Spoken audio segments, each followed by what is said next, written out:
மேஷராசி அன்பர்களே, உங்களது வாழ்க்கையில் நவகிரகங்களால் என்னென்ன பலன்கள் கிடைக்கப் போகுது, வாழ்க்கை மாற்றத்தை எப்படி ஏற்படுத்தி கொடுக்க போகுதுன்னு சொல்லிட்டு பார்க்கலாங்க. மேஷராசிக்காரர்கள் எப்பொழுதும் மென்மையாக செயல்படக்கூடியவர்கள். எதையும் சிந்தித்து தெளிவான முடிவோடு இருக்கிறவங்க தான். கொஞ்சம் நல்லா யோசிப்பாங்க, எடுத்தங்கவுத்தன் முடிவு பண்ண மாட்டாங்க, நிதானமாக இருப்பாங்க. சில இடங்களில் தவிர்ப்பாங்க, இந்த வேலையே செய்ய வேணாங்க விட்டுடுவோம் அப்படிங்கிற மாதிரி தவிர்ப்பாங்க. அதே போல் எவ்வளவு பணம் கொடுத்தாலும் அநியாயத்திற்கு பக்கபலமாக இருக்கவே மாட்டாங்க, துணை போகவே மாட்டாங்க. தப்புனா தப்பு தான், சரினா சரிதான் அப்படிங்கிற மாதிரி மன உறுதியோடு செயல்படக்கூடியவர்கள் மேஷராசி. எத்தனையோ இடங்களில் இதனால தாங்க இவங்களுக்கு நிறைய பெரிய பிரச்சனையெல்லாம் சந்திச்சிருப்பாங்க. வளைஞ்சு கொடுக்க தெரியாது, நடிக்க தெரியாது, போலியாக ஒரு சிரிப்பு சிரிக்க தெரியாது. இந்த மாதிரி இருக்கும் பொழுது பலருக்கு பிடிக்காம இவங்களை ரொம்ப டார்ச்சர் பண்ணியிருக்கிற இடம்லாம் இருக்குது. அதுவும் இந்த அலுவலகத்தெல்லாம் நிறைய அனுபவிச்சிருப்பாங்க. ஏன்னா எல்லாருக்கும் சப்போர்ட் பண்ணணுவாங்க, தப்பு பண்ணுறவங்களுக்கும் சப்போர்ட் பண்ணணுவாங்க. அதெல்லாம் இவங்களுக்கு பிடிக்காம என்ன பண்ணுவாங்க, நீ பண்ணுறது தப்பு, என்னால் உன்னை ஏற்றுக்க முடியலன்னும் பொழுது அவங்களுக்கு கோபம் வரும். நிறைய சங்கடங்களை கொடுத்துருப்பாங்க. இதை எல்லாத்தையும் இவங்க கடந்து தான் வந்திருக்காங்க. இதில் உறவுகளும் ஒன்றும் லேஸ்பட்டவங்க கிடையாது. உறவுகளும் நிறைய டார்ச்சர் கொடுத்தாச்சு. நீ என்ன அவ்வளோ நியாயமாக இருக்கிறியா அப்படிங்கிற மாதிரி பேசுவாங்க. நீ என்ன இவ்வளோ ட்ரெஸ் பண்ணிக்கிட்டு வர, நீ என்ன பணக்காராக இருக்கிற, நீ என்ன பொருளாதாரத்தில் பெரிய ஆளாக இருக்கிற ஒரு எண்ணங்கள். அதனாலேயே இவங்களை கீழே தள்ளி என்றைக்கு இவங்க கஷ்டப்படுவாங்க, என்றைக்கு இவங்க விழுவாங்கன்னு தான் எதிர்பார்த்துட்டு இருந்தாங்க. அதற்கு தகுந்தாற்போல் சில நேரங்களில் இவங்க விழவும் செஞ்சிட்டாங்க. அவங்களுக்கு ஒரு சந்தோஷத்தை கொடுத்தாச்சு. இருந்தாலும் பரவாயில்லைங்க, என்னங்க பெரிய சந்தோஷம், இதெல்லாம் ஒரு சந்தோஷமாங்க. விழுந்த நான் எந்திரிச்சா வேகமாக எந்திரிப்பேனே, அவங்க காணாமல் போயிடுவாங்களே அப்படின்னு நீங்கள் யோசிக்கணும்.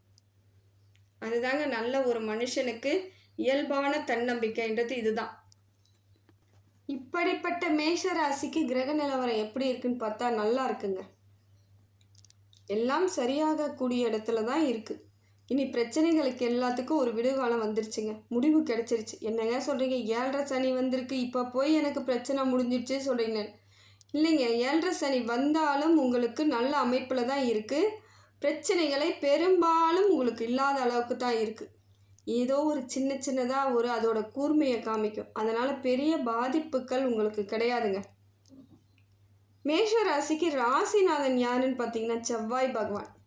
செவ்வாய் உற்ற இடத்துல இருக்குது, உங்களுக்கான உறுதியான மாற்றத்தை ஏற்படுத்தி கொடுக்குது. அதே போல் நீங்கள் முருகன் வழிபாடை மட்டும் தொடர்ந்து பண்ணி தான் ஆகணும், வேறு வழி கிடையாது. தொடர்ந்து முருகனை வணங்கிக்கிட்டே வாங்க. எந்த கிரகங்களும் உங்களை ஒன்றும் பண்ணாதுங்க.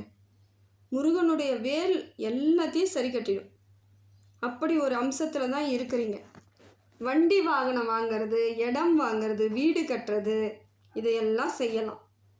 போலீஸ் வேலைக்கு போகிறவங்க நிறைய பேர் போகலாங்க. உங்கள் ராசிக்கு போலீஸ் வேலை, நல்ல ஒரு காவல் பணிக்கு நீங்கள் நல்ல ஒரு அதிகாரிகளாக வரலாம். இந்த அமைப்பை உங்களுக்கு செவ்வாய் பகவான் கொடுக்குறார். எக்ஸாம்லாம் எழுதுங்க, கவர்மெண்ட் எக்ஸாம் ஒன்று விடாமல் எழுதுங்க, நிச்சயமாக ஜெயிச்சிருவீங்க. ஏதோ ஒரு வகையில் உங்களுக்கு ஆறுதலாக உங்களுக்கு ராசிநாதனே உங்களுக்கு சப்போர்ட் பண்ணுறது பெரிய விஷயங்க. செய்கிற வேலையெல்லாம் சிறப்பாக செய்வீங்க, தெளிவாக செய்வீங்க. செவ்வாய் உங்களுக்கு அனுகிரகமாக இருக்குது. அடுத்தது பார்த்திங்கன்னா குரு பகவான் உங்களுக்கு நல்ல இடத்துல இருந்து நிறைய மாற்றத்தை கொடுக்குறாருங்க. தொழில் வளர்ச்சி, பொருளாதார வளர்ச்சி, பொருளாதார வரவு. எங்கேயோ கொடுத்துட்டு இன்ன வரைக்கும் வரலன்னு தவிச்சிட்ருப்பீங்க, இப்போ கிடைச்சிரும். மாற்றம், உறுதியான மாற்றம், நம்பிக்கையான மாற்றம், செயல்படும் விதம், சிந்தனைக்கு எல்லாமே சரியாக இருக்கும். இது எல்லாமே குரு பகவான் அம்சமாக கொடுக்குறாரு. வழிகாட்டுதல் இருக்கும். இப்போ ஏதோ ஒரு வகையில் உங்களுக்கான வழிகாட்டுதல் உங்கள் மனசோ உங்கள் புத்தியோ இல்லை உங்கள் உறவோ ஏதோ ஒரு விதத்தில் சொல்லிகிட்டே இருக்கும். இதை செய்யலாம், அதை செய்யலாம், அதை செஞ்சால் இது வருமா வராதான்னு நிறைய யோசிப்பீங்க.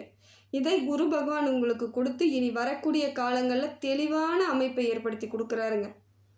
அடுத்தது பார்த்திங்கன்னா சூரியன். உங்கள் ராசிக்குள்ளேயே சூரியன் கொஞ்சம் சூடாக தான் இருக்கார், ஒன்றும் பலமாக இல்லை. பிரச்சனை ஓரளவுக்கு இருக்கிற மாதிரி இருக்குது. எப்படின்னு பார்க்குறீங்களா, ஏதாவது ஒரு வேலை செய்கிறீங்க, அந்த இடத்துல யாரோ செய்த தவறான வேலைக்கு நீங்கள் தான் செஞ்சீங்கன்ற மாதிரி பழி உங்கள் பேரில் வர்றதுக்கான வாய்ப்புகள் இருக்குது. ஜாக்கிரதையாக இருங்க, கொஞ்சம் கூட அஜாக்கிரதையாக இருக்கவே கூடாது. எந்த வேலை செய்தாலும் முழு கவனத்தோடு இருக்கணும். நீங்கள் பாட்டுன்னு நான் செய்கிறேன், என் கடமையை தானே செய்கிறேன், எனக்கு என்ன வந்துடும் அப்படின்னு நினைக்கும் பொழுது தவறான சில விஷயங்களை உங்கள் தலையில் கட்டிடுவாங்க. கடைசியில் ரொம்ப கஷ்டமாக போயிடும். அது எப்படி சரி பண்ணுறதுன்னு தெரியாது, இல்லை நான் பண்ணலைன்னு உங்களால் சொல்லி நிரூபிக்கவும் முடியாது. பல இடங்களில் நிறைய பேர் இது மாதிரிலாம் மாட்டிருக்காங்க, இந்த மாதிரியான அமைப்பு ஏற்படும்போது. அதனால தான் சொல்கிறேன், தெளிவாக இருங்க, பயப்படுங்க. ஏதாவது யாராவது செய்கிறாங்கன்னா என்ன செய்கிறாங்க, நம்ம பக்கத்தில் என்ன செய்கிறாங்க, எது செய்கிறாங்க, எல்லாத்தையும் யோசித்து செயல்படுங்க. அடுத்ததாக பார்த்தீங்கன்னா, புதன் பகவான் நல்ல இடத்துலேருந்து நிறைய மாற்றத்தை கொடுக்குறாருங்க. புத்திசாலித்தனத்தை ஏற்படுத்துகிறார். எது செய்ய போகிற, ஏது செய்ய போகிற, என்ன பண்ண போகிறேன்னு உங்களை கேள்வி கேட்டுகிட்டே இருக்க மாதிரி இருக்கும். உங்களையே நீங்கள் கேள்வி கேட்டுட்டு இருக்க மாதிரி புதன் பகவான் அமைப்பில் இருக்காருங்க. இதை செய், அதை செய், இதெல்லாம் செஞ்சால் மாட்டிக்குவ, எவ்வளோதான் பண்ணுவ, தவறு பண்ணாது அப்படிங்கிறத உங்களுக்கு தெளிவாக புதன் பகவான் சொல்லிக்கிட்டே இருக்கார். சுக்கிரன் நல்ல இடத்துல இருந்து நிறைய மாற்றத்தை கொடுக்குறாருங்க. திடீர் பொருளாதார வரவு, பண வரவு திடீர்னு கிடைக்கும். சும்மா போய் கேட்டு பார்ப்போம், கிடைச்சா ஏதாவது பண்ணலாம் அப்படின்னு போய் கேட்பீங்க, உடனே எடுத்து கொடுத்துருவாங்க. ஏற்கனவே வர வேண்டிய இடத்துல வராமல் இருக்குங்க பணம் அப்படின்னா வரத்துக்கான வாய்ப்புகள் இருக்குது, கேளுங்க, கொடுத்துருவாங்க. பேங்க்கில் லோன் அப்ளை பண்ணியிருக்கேன், பல வருஷமாக இழுத்துக்கிட்டே கிடக்குது, ஒன்றும் வரலையேன்னுவாங்க. திடீர்னு பார்த்தா கூப்பிடுவாங்க, உங்களுக்கு லோன் சேங்ஷன் ஆகிருக்கு, வந்து வாங்கிட்டு போங்கன்னு. இதை மாதிரியான அமைப்புகள் திடீர்னு எல்லாம் கிடைக்கிறதுக்கு தாங்க. திடீர் யோகத்தை கொடுப்பவர் சுக்கிர பகவான். சொந்தக்காரங்களை அனுப்புவார், திடீர்னு கோயில் குளத்துக்கு போகிறதுக்கான வழிவகையை செய்வார். ஏதோ ஒரு வகையில் உங்களுக்கு என்னவாவது நடந்தே ஆகும், திடீர்னு கிடைக்கும். திடீர்னு பார்த்தா உடம்பு கூட சில சமயங்கள் ஒரு மாதிரி இருக்கும், உடம்பு சரியில்லாத மாதிரி இருக்கும். உடனடியாக மருத்துவரை போய் பார்ப்பீங்க, ஒன்றுமே இல்லைன்னு சொல்லி அனுப்புவாங்க. இதெல்லாம் உங்களுக்கு சுக்கிரனால் நடக்கக்கூடிய இடத்துல இருக்கீங்க. அடுத்தது பார்த்திங்கன்னா, சந்திரன் சரியில்லைங்க. சந்திரன் என்ன பண்ணுறாரு, மனசை போட்டு இப்போ தெளிவில்லாமல் வச்சுருப்பார், பயத்திலே வச்சுருக்காரு.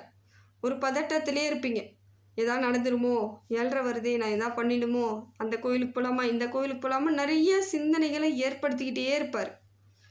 ஒன்றுமே இல்லைங்க, உடற்பயிற்சி மட்டும் பண்ணுங்கள். ஏன்னா உங்களுக்குள்ள குழப்பம் இருக்க தான் செய்யுது. இந்த கிரக நிலவரம் அப்படி இருக்கும்போது எக்ஸசைஸ் பண்ணுங்கள்.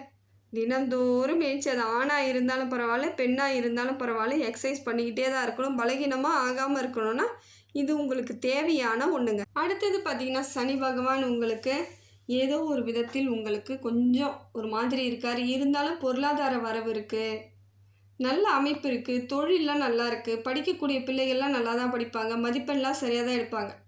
என்ன ஒன்று வீணாக சண்டைக்கு வர மாதிரி இருக்கும், கோர்ட்டு கேஸுன்னு போகிற மாதிரி இருக்குது, உறவினர்கள் உங்களை தொல்லை பண்ணுற மாதிரி இருக்குது, உடல் ரீதியான சின்ன சின்ன பிரச்சனைகள் வர மாதிரி இருக்குது.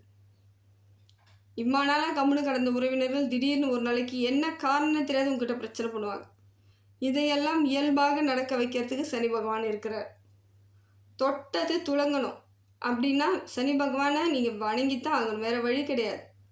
செய்கிற எல்லா வேலையும் சிறப்பாக இருக்குங்க. சனி பகவான் நியாயத்திற்கும் நேர்மைக்கும் சொந்தக்காரர், மன உறுதி உடையவர். அதே மாதிரி நீங்கள் சரியாக இருந்துட்டீங்கன்னா உங்களுக்கு எல்லாத்தையும் தூக்கி கொடுத்துட்டு போயிட்டே இருப்பார். அதே போல் தேக ஆரோக்கியத்தையும் பார்த்துக்கணும். கணவன் மனைவியிடையே அப்பப்போ வாக்குவாதம் வராமல் பார்த்துக்கோங்க.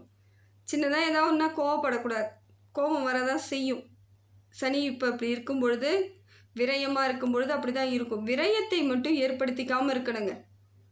ஏதோ ஒரு வகையில் உறவினர்கள் அதை பண்ணு, இதை பண்ணு, இதில் இன்வெஸ்ட்மெண்ட் பண்ணால் உனக்கு பல மடங்கு லாபம் இருக்கோ இல்லையோ, நஷ்டம் இல்லாமல் இருக்குன்னு உறுதி கொடுத்தா செய்யுங்க, இல்லைனா செய்யாதீங்க. உறுதி கொடுப்பாங்களா? யாருமே உறுதியெல்லாம் கொடுக்க மாட்டாங்க. சும்மா நம்மளை அவங்க பண்ணி பார்க்கணும், ஏதாவது ஒரு வேடிக்கை பார்க்கணும் தானே இப்போ நம்மளை இறக்கி விடுறாங்க. அதனால் முடிந்த வரைக்கும் நீங்கள் சுய சிந்தனையோடு சிந்திச்சு பாருங்கள், நமக்கு சரியாக வருமா வராதான்ட்டு. இல்லைனா இறங்கவே இறங்காதீங்க. அது எந்த தொழிலும் இப்போ இல்லைனா இன்னொரு நாள் ஆரம்பிச்சுக்கலாம். காலம் இருக்குது, வயது இருக்குது. எப்படியா இருந்தாலும் நம்ம வேலையை நம்ம ஒரு நாளைக்கு செஞ்சுக்கலாம். யாரோ சொல்கிறத வச்செல்லாம் இப்போ செஞ்சு மாட்டிக்காதீங்க. பிரச்சனையாச்சுன்னா அதுலேருந்து வெளியே வர்றது ரொம்ப ரொம்ப கஷ்டங்க. மன அழுத்தம், மனசுக்குள்ளே கஷ்டம், பொருளாதாரம் இல்லைன்னு வச்சுக்கோங்க, ரொம்ப டென்ஷன் ஆகும். சாப்பாட்டுக்கே கஷ்டப்பட்டவங்களாம் நிறைய பேர் இருக்காங்க. உங்களுக்கு அது தெரியுமா தெரியாதான்னு தெரியல.